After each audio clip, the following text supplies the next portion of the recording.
আপনাদের ভালোবাসা আসলাম এক অসহায় মেয়ের কাছে, আমরা শুনবো তার জীবন কাহিনী। আসসালামু আলাইকুম। ওয়ালাইকুম আসসালাম। হ্যাঁ আপু, কেমন আছো? আলহামদুলিল্লাহ ভালো, আপনারা ভালো আছেন? আল্লাহ তালা খুব ভালো লাগছে। আচ্ছা, তোমার নাম আর তোমার দেশের বাড়ি কোথায়? আমার দেশের বাড়ি হচ্ছে বগুড়াতে, আর আমার নাম হচ্ছে মিম আক্তার। মিম আক্তার। তোমার ফ্যামিলি তো তোমার আম্মু আর তুমি আছো। জি। আচ্ছা, তোমার কয় বছর বয়সে তোমার আব্বু মারা যায়?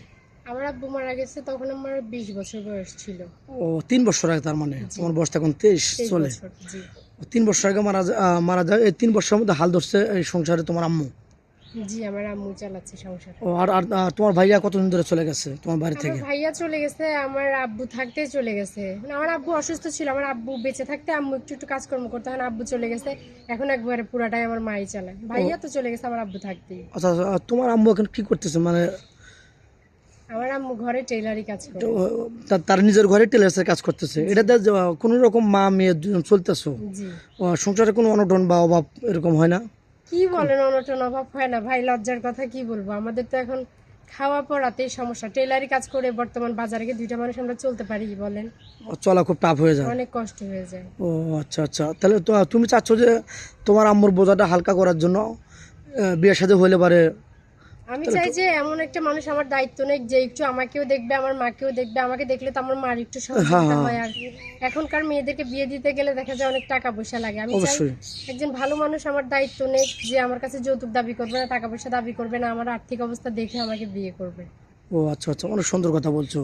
তো যাই হোক, অনেক প্রবাসী ভাই আছে তার ওয়াইফ সর্বশান্ত করে চলে গেছে, তোমাকে বিয়ে করে তোমার বাড়িতে রাখতে চায় বা তোমার বাড়িতে বাড়ি করে থাকবে, এরকম কি থাকার মতো একটু ভিটা আছে, সে বাড়ি করে দিবে? আমাদের তো জায়গা সম্পদ কিছুই নাই, এখন সে যদি কিছু করে দেয় এটা তো আমার জন্য একদম আশীর্বাদ স্বরূপ হয়। হ্যাঁ, অনেক ভালো হয়। জি।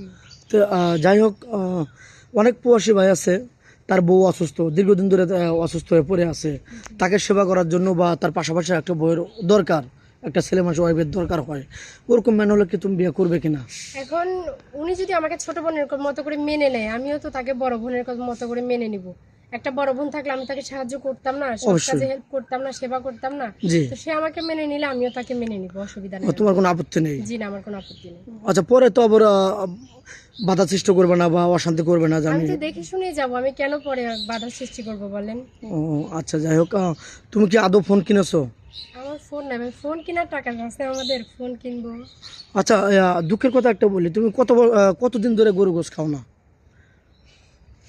আমরা কুরবান গেছে, কুরবানিও খাইতে পারি নাই। ও এত কষ্ট, মানে গরু গোশ খালি কুরবানি ছাড়া খেতে পারো না? না, খালারা কুরবান দিছিল কিন্তু দিতে আসে নাই, আমরা যাই নাই এই জন্য। দেখছেন, একটা একটা মেয়ের মনের ভিতরে কতটুকু কষ্ট থাকলে কান্না করে আর দুঃখ করে কথা বলে। সে কোরবানির গোশ ছাড়া সে 1 বছরের ভিতরে গোশ খাইতে পারে নাই, এরকম দুঃখের কথা আর কীভাবে বলবে বলেন মিডিয়াতে এসে? তো যাক, মেয়েটা খুবই অসহায়, খুবই দুঃখের সাথে কথাগুলো বলতেছে। মেয়েটার কোনো ফোন নেই, আমাদের নাম্বার দেওয়া থাকবে, ইউটিউব চ্যানেল কর্তৃপক্ষের নাম্বার দেওয়া থাকবে, কেউ ভিডিও কল দেবেন না, অডিও কল দেবেন, ইমো হোয়াটসঅ্যাপ থাকবে।